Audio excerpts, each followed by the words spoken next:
Hey guys, you here, right here, you know, welcome to the GTA 5 Top 5 episode. This episode is requested by Alberto Calamares from the previous episode. If you guys want to be featured in the next episode, let me know what top 5 or top 10 you guys want to see next for GTA 5. Now in this episode, we're going to be taking a look at the top 5 drift cars that I think personally deserves to be in this list. If you guys disagree and you think that there's other cars that deserves to be in this list rather than these cars that I show, then feel free to let me know in the comments below with your own list.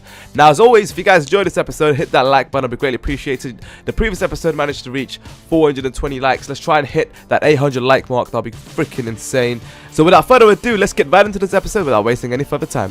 Alright, so coming at the number 5 spot, we have Franklin's Buffalo. I'm sure we're all well aware of what this car is capable of doing. It's one of the strongest and heaviest car in this game, and also it is categorized as a sports car, but in real life we know it as a muscle car, as the Dodge Charger. So this also has a drifting capability to a certain extent, which I thought deserved to be in the number 5 spot for this list.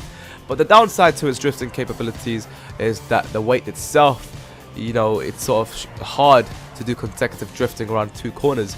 So after the first drift, the car really slows down, so the recovery from that is poor because of its acceleration. So, you know, it ends up being really slow to be able to recover from that. So that's one of the downsides to this big, heavy car. But hey, you can still drift with it at very high speeds, you know, going around these corners. It's really awesome because the weight sort of drags it on and you go around the corners, except for this corner I wanted to put in with me failing. So anyway, moving on to number 4 spot, we have the Obey 9F, the Audi.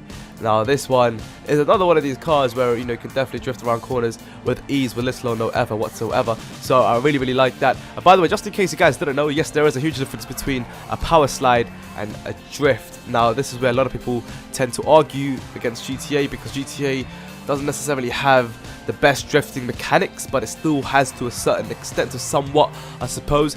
But a lot of people disagree with drifting and more or less say it's just power sliding with very high speed, which, you know, I suppose I agree with it as well. But anyway, moving on to the number 3 spot, we have the FELTZER. This is an absolute sort of, had to go in the middle because it's really hard to decide, but it's really smooth, that drifting, you know, when you go around these corners, and you can do consecutive drifting with this, which I love about this car. And it's so smooth because it's really sort of feels really lightweight. It's just literally just, you know, you're putting no effort into your drifting, and it literally just responds with small little movements. And you sort of have to control it with your handbrake and let go of it, and, you know, sort of not fully accelerating, and it's really having to control it, you know, all at the same time. So anyway, number 2 spot had to be the Gauntlet.